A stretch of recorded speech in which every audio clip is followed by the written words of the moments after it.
Hello and welcome to this US Sellerbility video. It feels really good to say that for the first time. We have launched Sellerbility in the US. This has been something that has been in the pipeline from the point when we released Sellerbility. It was always our vision to have it available for all of our lovely US customers, and it's really good to have it out once and for all. And today I'm just going to do a little bit of a setup video with you if you've just gotten started with Sellerbility. So we're just going to run through some of the plan options if you're not sure what the difference is, and then also some of your basic settings and so forth. If you have already been watching some of the Sellerbility training videos, a lot of what you see in that playlist is transferable knowledge, and you can use that on either the US and the UK side.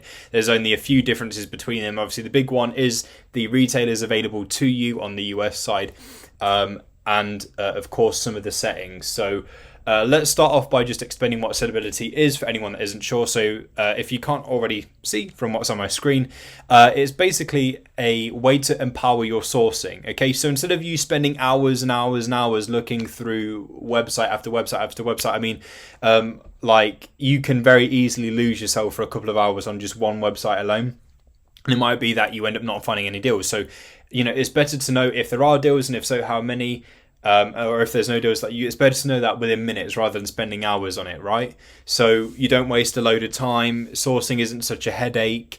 Sellerbility will scan through these stores within a matter of minutes for you to find all of the potential deals, right?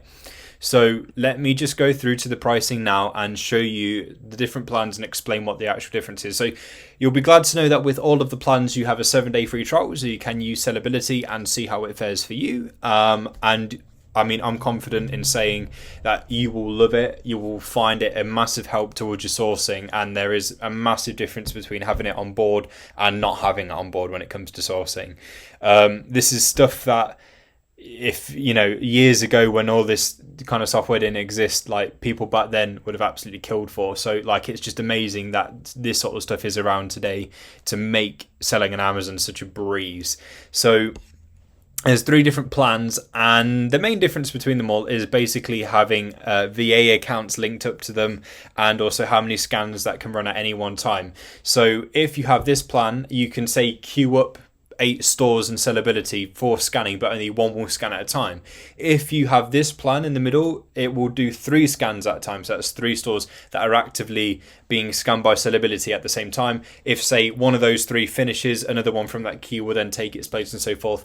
So you might do it like the allowance at a time, so it might be 3 at a time, or it might be more than that. You just obviously queue those ones up. If it's this one, it's 5 scans at a time, so it's how many you want to have actively scanning at the same time. On the lowest plan, you can't have any virtual assistants linked up to your Sellerbility account. On the middle plan and the end plan right here, you can have 3 VA accounts. On this one, you can have 5 VA accounts linked up to your Sellerbility.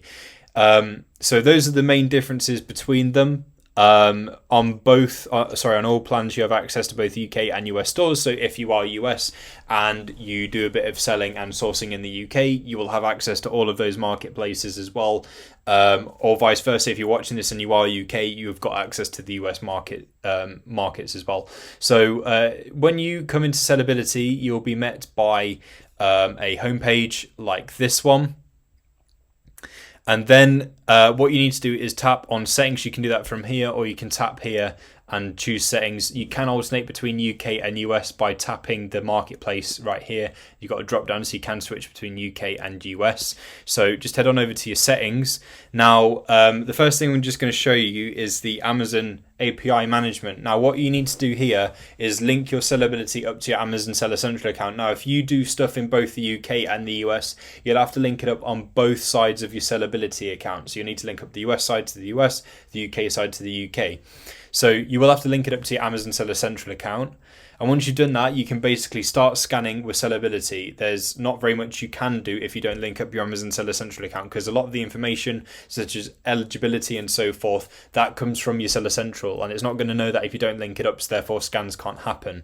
So the first thing you should do is link up your Seller Central account. Now, let's delve into some of the settings here. So what you just saw a moment ago was the UK settings. These are the US settings, right? So let me run it through from the top. So you've got When searches are going to be deleted, so when they'll be auto-deleted, Sellerbility will only store completed searches for a certain length of time. The most amount it can do is 1 month. And then, of course, you can choose different time ranges. Now, what you don't want to be doing, in my opinion, is referring back to older scans when the time has passed. So, as we know, things change on Amazon quite frequently. Things can change in the retail world quite frequently. So we don't want to be relying on and constantly using old information. So I would advise a shorter time, so you're not either tempted or accidentally looking at older data, and it just helps you, scan those things afresh every few days or however often it is that you're going to be scanning them. So it might be that you set a shorter time frame, maybe 5 days or something like that. Maybe you leave it at a month and you can refer to historical data alongside current, so you can see changes and so forth. It might be that you need to revisit them for some form of admin purpose, or it's completely up to you what it is that you want to do with this, how long you are keeping completed searches for. Now, you can enter in certain fees and so forth that Sellerbility will take into account for its calculations. This will obviously go towards things like your costs, ROI, profit and whatnot. So if you have a prep center, you can enter in the prep fee, and that will be however much it is. If you're not sure, you can find out from your prep center. Bundle prep fee, that again is something you can find out from your prep center if you're not already sure. You've got room to add in extra fees. You can express this as a normal value or as a percentage. Shipping cost, that's per kilo or per pound. If you're not quite sure what that is, then you can either potentially work that out from any shipping invoices you've been given, how much it might be per kilo, per pound, whatever weight measurement you're working with. You can find out from the courier if you aren't already sure, or if you're using Buy What Pro, Profit Protect Pro and you've already got that in there, then you can just transfer that data across. And my advice would be to have the exact same stuff in here that you have in Buy What Pro and Profit Protect Pro if you've got those other tools. ROI method, there are several ROI calculations that Sellerbility can perform. I would recommend method 5 for the US, simply because, as you can see, it takes a lot more into account and it's all VAT exclusive, so exactly what you want. And what you can do is enter in a sales tax percentage as well, which you will be applied to Sellerbility's calculations and factored into its analytical results. So whatever that may be, it might be 10% or something like that. You just enter in that sales tax percentage and it will apply this in its calculations. Once you're done, just tap save. You've got some smart URLs here. So when you complete a search, complete a scan, you will have a few options at the bottom to quickly just do a little search in eBay, Camel, or Google Shopping to see if you can potentially get that deal for a better price elsewhere. It's just a quick link, basically. That's all it is. You can add them from the completed scans page, or you can add them in here. So you can do that. And there is specific step-by-step instructions to help you with adding it. So there's a few things that you need to do in order to do that. So just follow these steps here. Give the smart URL to this column, to this row right here. Add the URL title, and you can even add a little image for it as well. And then they will be showing up for all of your scan results. So those are some of the settings I'd recommend going through before you start scanning with Sellerbility. Otherwise, just scan away. There's currently, at the time of recording this, 60 retailers, 60 well-known US retailers in Sellerbility's database. More are going to be added over time. Don't worry. We'll always aim to keep adding into Sellerbility to give you the best possible experience. As you know, if you use Buy What Pro, Profit Protect Pro, we never stand still with innovation and improvements and updates and tweaks and all manner of things.